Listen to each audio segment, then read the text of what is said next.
How to install pipe insulation to flange boxes. On-site fabricated. Begin by cutting 2 filling rings with a clean vertical cut.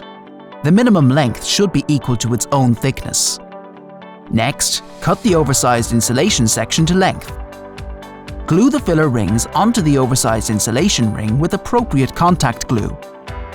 Apply appropriate tape to both ends of the flange, with the tape width being wide enough to fully seal the ends. Use a sharp knife to cut the overhanging tape into tabs. Carefully fold each tab over the edge of the flange box.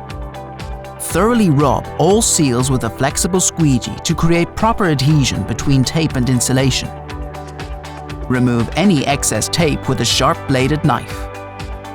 Place the flange box insulation onto the pipe and ensure the joints on any horizontal runs face sideways.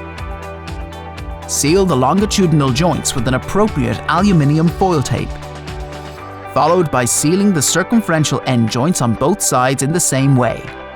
Again, thoroughly rub all new seals with a flexible squeegee. Prefabricated. Place the prefabricated flange box on the pipe. On lines running horizontally, ensure joints are sideways to prevent moisture penetration.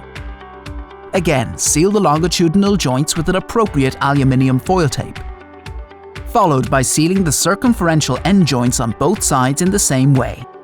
Finally, thoroughly rub all new seals with a flexible squeegee.